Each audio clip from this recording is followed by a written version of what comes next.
Hello,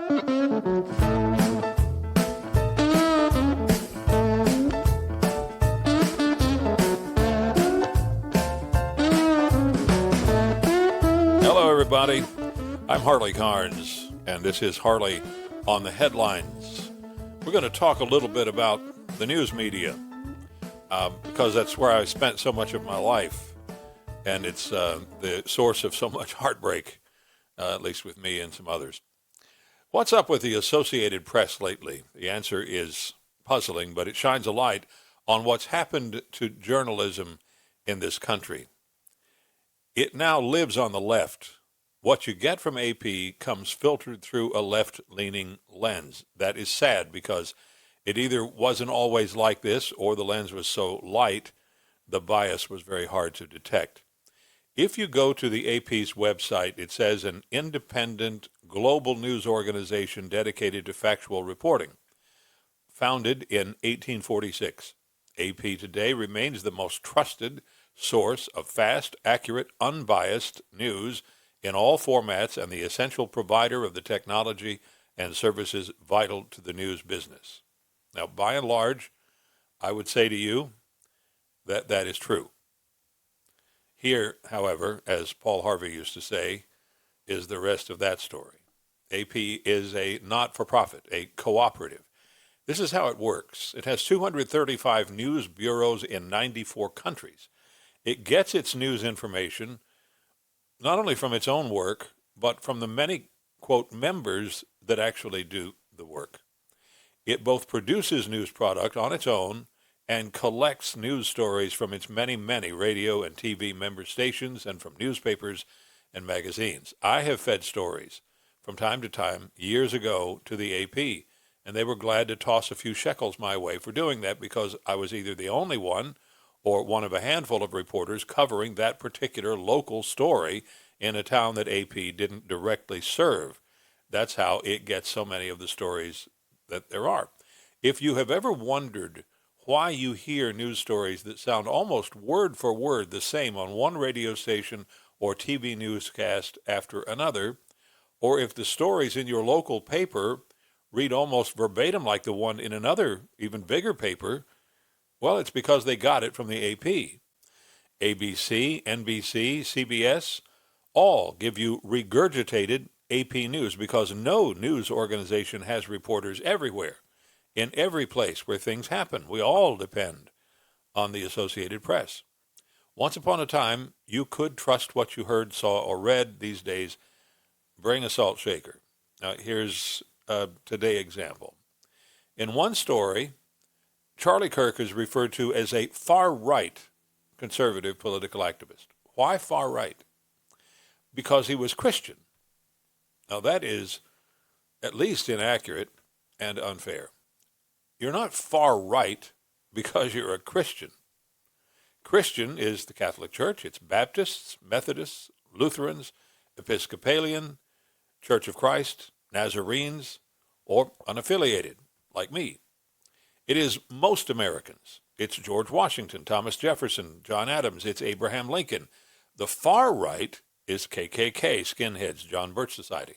The radical far left is Antifa, socialists, communists, all of which are dedicated to destroying capitalism and changing the Constitution in ways that make it unrecognizable. In another story, an otherwise innocuous headline includes a little subtle propaganda. It said, Senate Democrats holding out for health care, ready to reject government funding bill for the 10th time. Again, it's misleading and it's inaccurate. But it is a headline. You don't expect the whole story in the headline. At the point of the debate is not a budget. It's not the Democrats' refusal to continue spending as directed by last year's budget. That's the actual issue, while working to create one for the year. What they're doing is they're trying to force $1.5 trillion of additional spending without going through the work of debating the merits of it. The AP headline and story makes it sound as though the shutdown is about the debate over the budget. The budget's not the topic yet. They shouldn't say that it is or indicate that. If the Dems want to increase spending on health care, they should do it through the same process that they demanded that Republicans do so many, many, many times before. Now, the reason it matters is this. If we can't count on the nation's primary filter of news to give it to us without painting the pages far left yellow, then we've lost faith in the news media. The problem is that loss of faith and trust has already happened. Look at any of the polls. Now, hearing me say all this makes it sound like I'm saying that AP is a wacky far-left propaganda machine. I am not saying that. AP does a better job of towing the center line than many. I'm just saying that the encroaching socialist cancer is like an oil leak. It's messy, and containing it is hard work. It's a very difficult conundrum because when any news organization is populated by people who have been educated by the left and led by people who tend to look left, then that's who makes up the organization. Well, naturally, they see the world through that cultivated lens, and the liberal perspective is the truth. Abortion becomes a right, not a choice between life and death. Voting becomes a right, not reserved for citizens, but for anyone who manages to infiltrate the country. LGBTQ, etc. choices are not choices. They are the way God made us, and anyone who debates that is a racist, sexist idiot. Privileges granted by the government become labeled as rights. The difference isn't even recognized.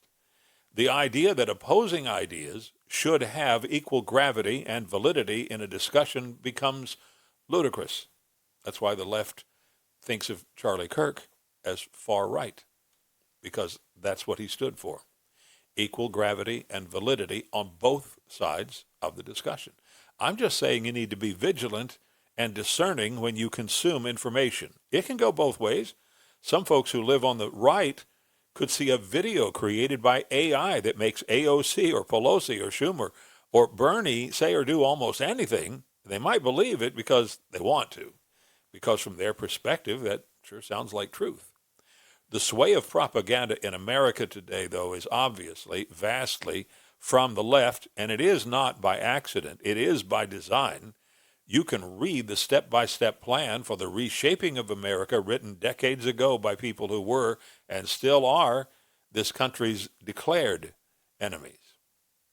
All right, enough of that. As soon as drones started to be a thing, mostly for photography and the fun of flying them, some of us predicted that the military would turn them into war machines. Drones are just radio-controlled aircraft on steroids. Put the right radio in them, and they can be controlled from anywhere the signal can reach them. And if they are looking at satellites, well, you can be in Kansas and fly a drone into a building in Beijing. Or you can be in Ukraine and aim your drone at an electric power plant in Russia. The flight range of the drone is your only real limit. Now we have swarms of drones in the Ukraine-Russia war. All wars among nation states will have this component from now on. Now, here's something cool for medicine. Florida Atlantic University is the first to take an MRI machine, magnetic resonance, and couple it with focused ultrasound. That technology, the ability to finally focus multiple waves of ultrasound such that the power of the sound can be pinpointed anywhere on or inside your body, came from Israel, a company called InsightTech. When combined, the thing is able to use the MRI to find a brain tumor, for example, and use ultrasound to destroy the cancer, or to use ultrasound to punch a hole, so to speak, through the blood-brain barrier in order to get Parkinson's or Alzheimer's medicines into the brain where it can work its magic. They don't even know all the ways this new tech combo can be used, but you can imagine. Pretty cool, huh? Did you know this is the 100th birthday for the Radio City Rockettes? Gosh, they sure don't look that old. They do look a little dated because they're famous for one thing mostly, the high kick line. All those long legs swinging high into the air with mostly great precision. 16 high kicks in a row. Now that actually is impressive because it's so hard to get right and it's physically demanding. I mean, the Dallas Cowboy cheerleaders do vastly more complicated precision dance moves wearing boots on the ground, yet None but the Rockettes do 16 high kicks in a row. Most of the Rockettes hover at about 5'8", 5'9", 5'10". The minimum height is 5'5". Why? To keep eye high at about the same elevation. It would not be fair to ask a woman who is 5'2" to kick her foot up 8 inches higher than the others in order to create the symmetry. And symmetry is obviously the point. They're paid $36,000 to nearly $40,000 per year, if you were wondering. I guess that'll do it this time for Harley on the Headlines. Want to thank you very much for being there and to remind you that I can't do it alone. Really don't want to do it alone. Not much fun that way. So hit like and subscribe, follow, whatever else you need to do to spread the word. I really would appreciate it. I am Harley Carnes, and we'll see you later. Take care.